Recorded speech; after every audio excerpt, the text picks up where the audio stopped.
Alhamdulillah wassalatu wassalamu ala sayyidina Muhammad Rasulillah wa ala alihi wa sahbihi wa mawalah wa asyhadu an la ilaha illallah wahdahu la syarika lah wa asyhadu anna sayyidina Muhammadan abduhu wa rasuluhu la nabiyya ba'dah. Amma ba'd فإني أوصيكم ونفسي بتقوى الله العلي القدير القائل في محكم كتابه أعوذ بالله من الشيطان الرجيم بسم الله الرحمن الرحيم ولنبلونكم بشيء من الخوف والجوع ونقص من الأموال والأنفس والثمرات وبشر الصابرين الذين إذا أصابتهم مصيبة قالوا إنا لله وإنا إليه راجعون أولئك عليهم صلوات من ربهم ورحمة وأولئك هم المهتدون. Ma'asyiral muslimin rahimakumullah. Pada momentum ibadah Jumat ini, marilah kita senantiasa meningkatkan ketakwaan dan keimanan, sekaligus senantiasa meningkatkan rasa syukur kita kepada Allah Subhanahu wa Ta'ala yang telah menganugerahkan banyak nikmat kepada kita.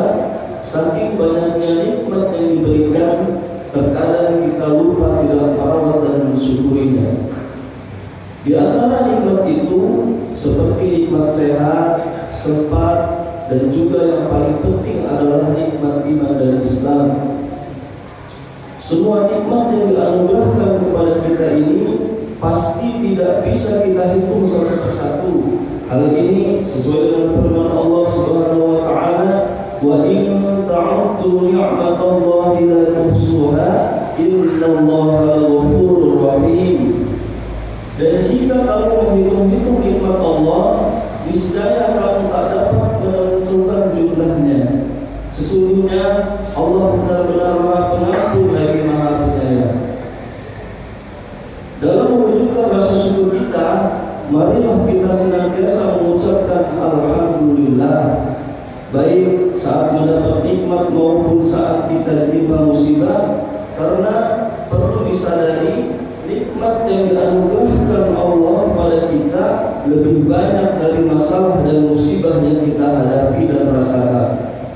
Dengan syukur dalam berbagai kondisi apapun, mudah-mudahan Allah akan selalu menyadari kita dan nikmatnya akan terus mengalir dalam kehidupan kita.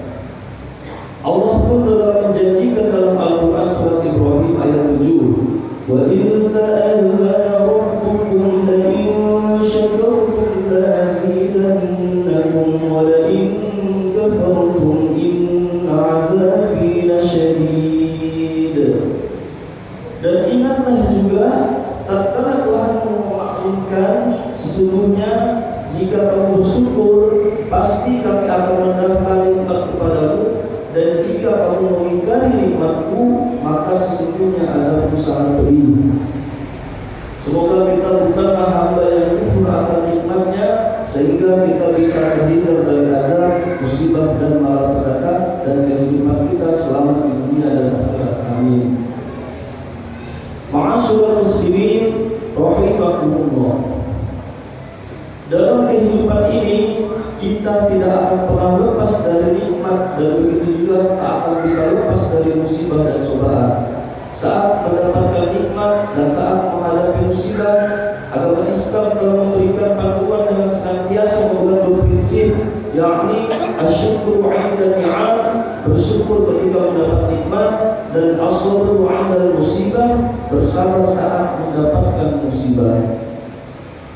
Kedua hal ini pun bisa menjadi ukuran keimanan seseorang yang akan menjadikannya kuat dan sabar dalam menjalani kehidupan yang terus mengalami perubahan ini. Allah sendiri sudah menegaskan bahwa manusia akan selalu diberi cobaan musibah yang termaktub dalam Al-Quran surat Al-Baqarah ayat 155. وَلَنَبْلُوَنَّكُمْ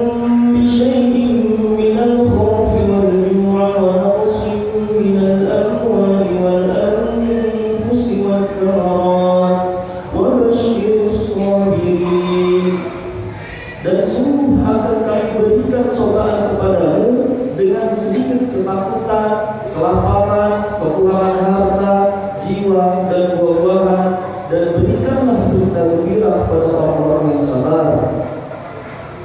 Dalam ayat ini, sabar menjadi perisai dan senjata orang-orang beriman dalam menghadapi beban dan tantangan hidup. Perasaan takut, kelaparan, kekurangan bekal, harta, jiwa, dan buah-buahan adalah ujian yang bakal kita hadapi dalam kehidupan ini. Tidak ada yang melindungi kita dari ujian-ujian berat itu selain jiwa kesabaran yang telah dikaruniakan Allah kepada kita. Lalu siapakah orang yang bersabar itu? Diterangkan dalam ayat selanjutnya dalam surat Al-Baqarah ayat 156. Alladzina idza asabathum musibah qalu inna lillahi wa inna ilaihi raji'un. Yaitu orang-orang yang apabila ditimpa musibah mereka mengucapkan inna lillahi wa inna ilaihi raji'un. Sesungguhnya semua dari Allah dan semua akan kembali kepadanya. Ma'asyiral muslimin rahimakumullah. Musibah adalah ujian dari Allah sekaligus wujud cintanya pada hambanya. Cinta dan kasih sayang Allah akan diberikan kepada hambanya yang kuat dalam menghadapi musibah. Rasulullah SAW dalam hadisnya yang diriwayatkan Ibnu Majah, besarnya pahala sesuai dengan besarnya cobaan, dan sesungguhnya apabila Allah mencintai suatu kaum maka Dia akan menguji mereka. Oleh karena itu, barang siapa ridho menerima cobaan tersebut maka baginya keridhaan, dan barang siapa murka maka baginya kemurkaan. Hadis ini memberikan motivasi kepada kita untuk senantiasa optimis dan terus sabar dalam menghadapi musibah. Memang terkadang pesimisme terus menghantui kita dan semakin menambah berat beban dalam menghadapi musibah dan cobaan. Namun sebenarnya bukan besarnya ombak lautan yang kita hadapi, melainkan perahu kita lah yang terlalu kecil untuk mengarunginya. Bukan besarnya masalah yang kita hadapi, melainkan kesabaran kita lah yang terlalu kecil untuk menghadapinya. Perlu disadari bahwa sikap sabar ini bukan berarti menyerah terhadap kondisi yang ada. Sabar harus diiringi dengan ikhtiar untuk menghadapi ujian yang ada. Bukan berarti dari ujian itu sendiri, ujian dalam hidup akan menjadikan kita lebih kuat dan berpengalaman dalam menghadapi ujian yang nantinya pasti akan kita temui lagi. Lari dari ujian hidup bukanlah solusi untuk menyelesaikannya, karena jika kita lari dari ujian dan masalah hidup, maka bersiaplah untuk menghadapi masalah yang jauh lebih besar. La yukallifullahu nafsan illa wus'aha, laha ma kasabat wa 'alaiha ma kasabat. Allah tidak membebani seseorang melainkan sesuai dengan kesanggupannya. Ia mendapatkan pahala dari kebajikan yang diusahakannya, dan ia mendapat siksa dari kejahatan yang dikerjakannya.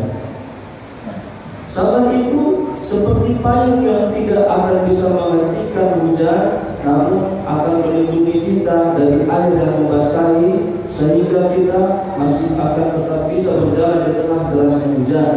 Kesabaran tidak akan bisa menghilangkan musibah, namun kita akan tetap tegar dalam melewatinya. Ma'asyiral muslimin rahimakumullah. Dari penjelasan ini kita bisa menyimpulkan bahwa orang yang sabar adalah dia yang tidak lemah, tidak mudah patah semangat atau menyerah.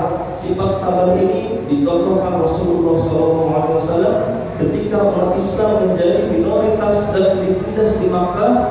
Tak ada yang berpaling, menyerah atau kompromi soal akidah Islam. Semua tetap tegas dan kuat meskipun dalam siksaan kaum Quraisy. Demikian pula ketika di masa pasca hijrah di Madinah, mereka tetap sabar dan tahan banting dengan pasukan yang jumlahnya jauh lebih sedikit. Ketika menahan diri, mereka bersabar. Ketika perang terbuka pun mereka sabar.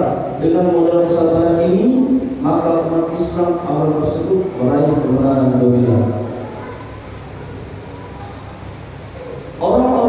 sabar dan kuatlah yang akan disertai oleh Allah dengan kemenangan sebagaimana firman Allah dalam Al-Qur'an surat Al-Qur'an 146. Wa ka'ayyin min nabiyyin qatala ma'ahu ribbiyun katsir fama wa'anu lima asabahum fi sabilillahi wa ma dhafu wa mastakanu wallahu yuhibbus sabirin.